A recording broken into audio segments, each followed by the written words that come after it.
Hello friends, welcome to Tamil Mini Facts channel. உலகத்துல மிகவும் ஆபத்தான உயிரினங்கள் ஒண்ணுதான் பாம்புகள். அதற்கு காரணம் அந்த பாம்புகள் கிட்ட இருக்கிற கொடூரமான விஷத்தன்மை தான். அப்படிப்பட்ட பாம்புகள்ல ரொம்பவுமே விசித்திரமான தோற்றத்தோட அரிதான பாம்பு வகைகளும் இருக்கு. ரொம்பவுமே பிரகாசமான நீல நிறத்துல இருக்கிற இந்த பாம்பை உலகத்திலேயே நீங்க ஒரு தீவுல மட்டும்தான் பார்க்க முடியும். இந்த பாம்பால கம்பளி பூச்சி மாதிரி நேர்கோட்ல மட்டும்தான் நகர முடியும். அதுவும் ரொம்பவுமே ஸ்லோவா தான் நகரும். இந்த மாதிரி உலகத்துல இருக்கிற ரொம்பவுமே வித்தியாசமான அரிதான 10 பாம்புகளை பத்தி தான் இந்த வீடியோல பார்க்க போறோம். வீடியோ உங்களை ரொம்பவுமே ஆச்சரியப்படுத்த போகுது. சோ வீடியோவை கடைசி வரைக்கும் ஸ்கிப் பண்ணாம பாருங்க. வீடியோ பிடிச்சிருந்தா மறக்காம லைக் பண்ணுங்க, உங்க ஃப்ரெண்ட்ஸுக்கும் ஷேர் பண்ணுங்க. வீடியோ பார்க்கறதுக்கு முன்னாடி நம்ம சேனலை சப்ஸ்கிரைப் பண்ணாதவங்க மறக்காம சப்ஸ்கிரைப் பண்ணி பக்கத்துல இருக்கிற பெல் ஐகானையும் கிளிக் பண்ணுங்க. அப்பதான் நான் போடுற வீடியோ உடனே உங்களுக்கு கிடைக்கும். கபூன் வைப்பர். இந்த பாம்பை பார்க்கும் போதும் நகரும் போதும் ரொம்பவே கியூட்டா இருக்குன்னு நினைச்சுக்காதீங்க. இது வைப்பர் இனங்களையே மிக ஆபத்தான ஒரு பாம்பினம். இந்த பாம்புகளை நாம சப் சஹாரன் ஆப்பிரிக்கன் நேஷன்ஸ்ல மட்டும் தான் பார்க்க முடியும். மற்ற பாம்புகள்ல இருந்து இந்த பாம்பு வித்தியாசமா இருக்கிறதுக்கு மிக முக்கியமான காரணமா இருக்கிறது அந்த பாம்புகள் நகர விதம் தான். இந்த பாம்புகள் கம்பளி பூச்சி மாதிரி நேர்கோட்ல மட்டும் தான் நகரும். சாதாரண பாம்புகள் மாதிரி இந்த பாம்பால நகர முடியாது. அதற்கு காரணம் இந்த பாம்போட அதிகப்படியான எடை தான். மொத்தமா 4 அடி நீளம் வரைக்குமே வளரக்கூடிய இந்த பாம்போட எடை 45 பவுண்ட் வரைக்கும் இருக்கும். அதாவது கிட்டத்தட்ட 20 கிலோ வரைக்கும் இருக்கும். உலகத்திலேயே ரொம்பவுமே ஹெவியான விஷத்தன்மை கொண்ட பாம்புனா அது இது மட்டும் தான். அது மட்டும் இல்ல, இந்த பாம்போட விஷப்பற்களோட நீளம்னு பாத்தீங்கன்னா 5 சென்டிமீட்டர். உலகத்திலேயே அதிக நீளமான விஷப்பற்களை கொண்ட பாம்புனா அது இது மட்டும் தான். இந்த பாம்போட விஷத்தன்மை ஹீமோடாக்சின் வகையை சார்ந்தது. இந்த பாம்பு ஒருத்தர் நல்லா கடிச்சா அந்த மனிதருக்கு லைஃப் டைம் பேரலிசிஸ் ஏற்படுறதுக்கு அதிக வாய்ப்புகள் இருக்கு. Hog nose snake. பொதுவா நம்ம பாம்புகள் கிட்ட போகும்போது அவைகள் தங்களை தற்காத்து கொள்ள ஒன்னா சீரும் இல்லைனா அந்த இடத்தை விட்டு தப்பிக்க பார்க்கும். ஆனா இந்த ஹாக் நோஸ் ஸ்னேக் மற்ற பாம்புகள் இருந்து கொஞ்சம் வித்தியாசமானது. நாம இந்த பாம்பு கிட்ட போனோம்னா மற்ற பாம்புகள் மாதிரி தலையை தூக்கி நம்மள கடிக்கிற மாதிரி ஆக்ஷன்லாம் காட்டும். ஆனா நம்ம தொடர்ந்து கிட்ட போகும்போது ஆஸ்கார் அவார்டு கொடுக்கற அளவுக்கு செத்து போன மாதிரி ரொம்பவுமே ஓவர் ஆக்டிங் பண்ணும். அதுவும் நாக்கெல்லாம் நீட்டி தலைகீழ கவிழ்ந்து படுத்து அசைவில்லாம அப்படியே கிடக்கும். நம்ம என்னதான் ட்ரை பண்ணாலும் அந்த பாம்பை பழைய நிலைமைக்கு கொண்டு வர முடியாது. தன்னோட பிரெடேட்டர்ஸ் கிட்ட இருந்து தன்னை தற்காத்து கொள்ள இந்த பாம்பு இந்த மாதிரி செயலை செய்யுது. இந்த பாம்பு ஒரு மைல்டு வெனம் ஸ்னேக். இந்த பாம்பால மனிதர்களுக்கு பெரிய பாதிப்புகள் எதுவும் கிடையாது. பாம்பினங்கள்ல இந்த பாம்பை ஒரு மகா நடிகன்னே சொல்லலாம். Shanda island bit vipers. இத கொமோடோ பிட் வைப்பர்ஸ்னு அழைக்கிறாங்க. உலகத்திலேயே இந்தோனேஷியால இருக்கிற சண்டா தீவுல மட்டும்தான் இந்த பாம்புகளை நம்மளால பார்க்க முடியும். இந்த பாம்போட கலர் ரொம்பவுமே வித்தியாசமா பிரகாசமான நீல நிறத்துல காணப்படும். உலகத்திலேயே உடல் முழுவதும் நீல நிறத்தோட இருக்கிற ஒரே பாம்பிடம் இது மட்டும்தான். பாக்குறதுக்கு ரொம்பவுமே அழகா இருக்குன்னு இந்த பாம்போட கிட்டே கூட போக முடியாது. ஏன்னா இந்த பாம்போட விஷம் ஹீமோடாக்சின் வகையை சார்ந்தது. அதுவும் இந்த பாம்பு ரொம்பவுமே அக்ரெசிவாகவும் அட்டாக் பண்ணும். இந்த பாம்போட விஷத்தால மனிதர்களுக்கு டிஷ்யூ டேமேஜ் ஏற்படும். இன்டர்னல் மற்றும் எக்ஸ்டர்னல் ப்ளீடிங் ஏற்படும். சில சமயம் கடிச்ச பகுதி முழுவதுமே அழுகி போகிறதுக்கு அதிக வாய்ப்புகள் இருக்கு. Red spitting cobra.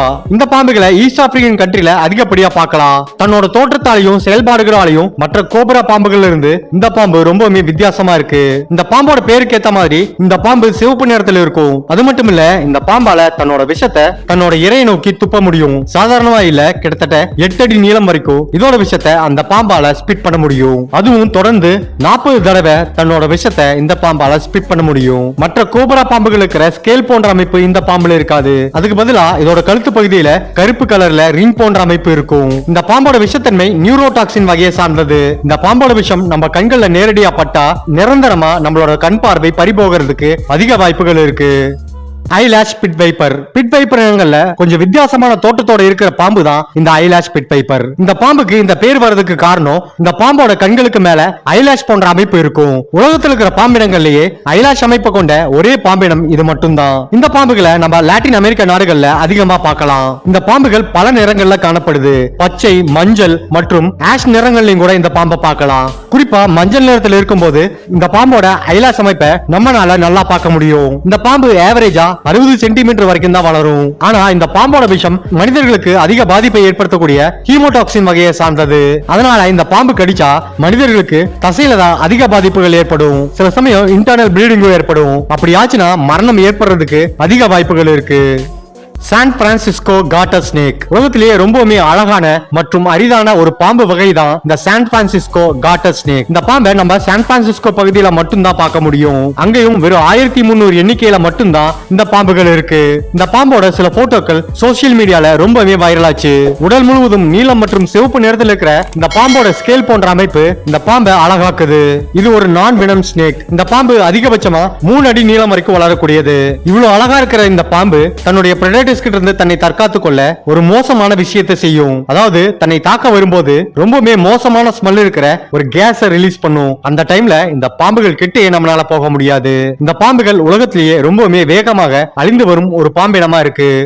மெலகசி leaf nosed snake. இந்த பாம்போட இந்த பிக்சரை பார்க்கும்போது டக்குன்னு யாரா இருந்தாலும் இந்த பாம்புன்னு சொல்ல மாட்டாங்க.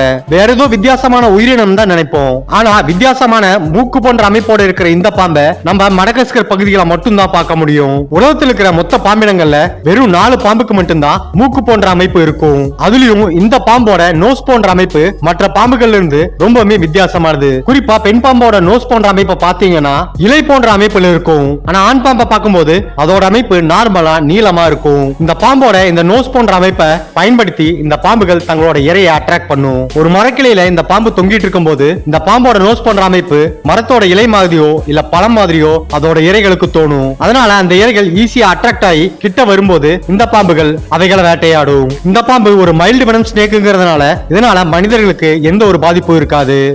டென்டக்கல்டு ஸ்னேக். இந்த பாம்புகள் சவுத் ஈஸ்ட் ஏசியால இருக்கிற கடலை ஒட்டி இருக்கிற பகுதிகளில் மட்டும்தான் காணப்படும். உலகத்திலேயே டென்டகல்ஸோட இருக்கிற ஒரே பாம்பினம் இது மட்டும்தான். இதோட தலைப்பகுதிகளில் 2 டென்டகல்ஸ் இருக்கும். இந்த டென்டகல்ஸ் இந்த பாம்புகளுக்கு எப்படி பயன்படுதுன்னு ஆராய்ச்சியாளர்கள் ஆராய்ந்த போது இந்த டென்டகல்ஸை பயன்படுத்தி இந்த பாம்பு தண்ணீருக்கு அடியில் இருக்கிற மீன்களோட நகரும் அதிர்வுகளை எளிதா கணிக்க முடியும்னு ஆராய்ச்சியாளர்கள் கண்டுபிடிச்சாங்க. அதன் மூலமா மீன்கள் வர வரைக்கும் அமைதியா காத்திருந்து அந்த மீன்களை வேட்டையாடி இந்த பாம்பு உணவா உட்கொள்ள. இந்த பாம்புகளை பெரும்பாலும் நம்ம தண்ணீருக்கு அடியில தான் பார்க்க முடியும். ரொம்பவுமே அரிதாதான் தரைக்கு வரும். இந்த பாம்புகளுக்கு விஷப்பற்கள்ங்கிறது இருக்கு. ஆனா அதனால மனிதர்களுக்கு பெருசா எந்த பாதிப்பும் இருக்காது. தன்னோட இரையை வேட்டையாடுறதுக்கு மட்டும்தான் அவைகள் அதுக்கு பயன்படுது. அத்தரஸ் ஹிஸ்பிடா.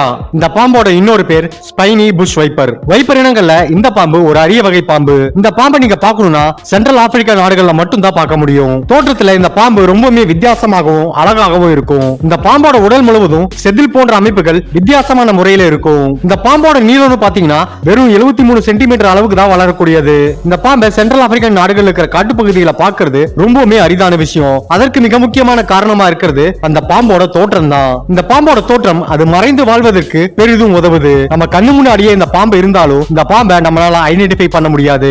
வைப்பர் இனங்கள்ல இருக்கிற பாம்புகள்ல இந்த பாம்போட விஷம் நியூரோடாக்சின் வகையை சார்ந்தது. அதனால மனிதர்களோட நரம்பு மண்டலத்தை தான் இந்த பாம்போட விஷம் முதல்ல தாக்கும். இந்த பாம்பு கடிச்ச உடனே நம்ம ஆன்டிவெனம் கொடுக்கணும். இல்லைன்னா அதோட பக்க விளைவுகள் ரொம்ப நாளைக்கு நீடிச்சிருக்கும். Saint Lucia racer snake. இந்த உலகத்திலேயே ரொம்பவுமே அரிதான குறைந்த எண்ணிக்கையில வாழக்கூடிய ஒரு பாம்பு இனம்னா அது இந்த செயின்ட் லூசியா ரேசர் ஸ்னேக் தான். இந்த பாம்பு கரேபியன் ஐலாண்ட்ஸ்ல இருக்கிற செயின்ட் லூசியா தீவுல மட்டும் தான் காணப்படுது. அதனாலதான் இந்த பாம்புக்கு இந்த பேரே வந்துச்சு. தொடக்க காலத்துல இந்த தீவுல இந்த பாம்புகள் மட்டும் தான் இருந்திருக்கு. 19ஆம் நூற்றாண்டுல அந்த தீவுக்கே சம்பந்தம் இல்லாத மங்கூசியும் ராட்ஸையும் அந்த தீவுல கொண்டு போய் விடுறாங்க. இந்த பாம்பு ஒரு நான் வெனம் ஸ்னேக்குங்கிறதுனால இந்த ராட்ஸும் மங்கூஸும் இந்த பாம்புகளை அதிகப்படியா வேட்டையாடுது. ஒரு கட்டத்துல 1930ஆம் ஆண்டு இந்த பாம்பு இனமே மொத்தமா அழிஞ்சதா விஞ்ஞானிகள் அறிவிச்சாங்க.